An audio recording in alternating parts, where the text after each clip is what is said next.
Xorazm viloyati hududiy qurilish va uy-joy kommunal xo'jaligi nazorati inspeksiyasi tomonidan hududlarda barpo etilayotgan ko'p qavatli uy-joylar qurilishida monitoring va nazorat tadbirlari davom ettirilmoqda. Tadbirlar davomida sifatsiz qurilish ishlari joyida buzdirilib, mas'ullarga belgilangan tartibda ma'muriy jarimalar qo'llanildi. Muxbirimiz Xorazmdan xabar qiladi. Navbatdagi o'rganishlar Qo'shko'pir tumani Yo'g'ir mahallasida qurilayotgan ko'p qavatli turar joylarda olib borildi.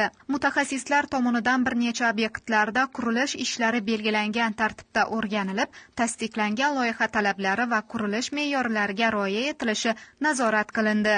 Monitoring davomida ayrim qavatlar aro devorlarda ishlatilgan sim to'rlarining loyiha talablariga mos emasligi, g'isht terish ishlari sifatsiz bajarilgani, qavatlar aro beton plitalarda nuqsonlar mavjudligi hamda seysmik kamarlarning loyiha asosida bajarilmayotgani aniqlandi.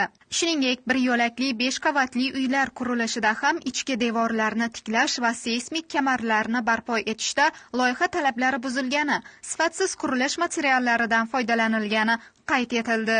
Reyd tadbirlar davomida 4-qavat aro yapma plitalari belgilangan standartlarga va tasdiqlangan loyiha talablarına javob bermaydigan qo'lbola usulda sindirilgan plitalardan foydalanilgan. Aniqlangan mazkur holatlar yuzasidan pudratchi mas'ul xodimiga nisbatan ma'muriy javobgarlik to'g'risidagi 99-moddaning 1-qismi bilan ma'muriy bayonnoma rasmiylashtirildi. Natijada aniqlangan sifatsiz plitalar joyida buzdirish ishlari bajarildi. Hududiy inspeksiya mutaxassislari tomonidan Tuproqqal'a tumanidagi ko'p qavatli uylar qurilishi ham o'rganildi.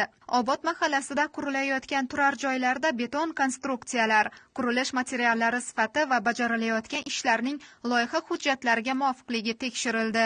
Natijada beton konstruksiyalarini bajarish va g'isht terish ishlarida qator kamchiliklar hamda texnika xavfsizligi qoidalariga rioya etilmagan holatlar aniqlandi. Aniqlangan holatlar yuzasidan buyurtmachi texnik nazoratchisi, loyihachi mualliflik nazorati, pudratchi mas'ul xodimlariga nisbatan ma'muriy bayonnomalar rasmiylashtirildi. Aniqlangan barcha qonun buzilish holatlari yuzasidan joyida tegishli yozma ko'rsatmalar berildi va ijrosi nazorat ostiga olindi. Aniqlangan kamchiliklar joyida buzdirildi. Shovot tumanining Oqoltin mahallasida qurilayotgan 7 va 9 qavatli uylar qurilishida esa lift shaxtalari qismidagi temir beton, arma karkaslar hamda g'isht terish ishlari tasdiqlangan loyiha talablari asosida bajarilmagani ma'lum bo'ldi.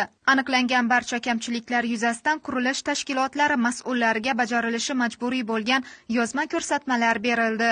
Sifatsiz bajarilgan qurilish ishlari joyida bartaraf etilib, qonunchilikda belgilangan tartibda ma'muriy choralar qo'llanildi.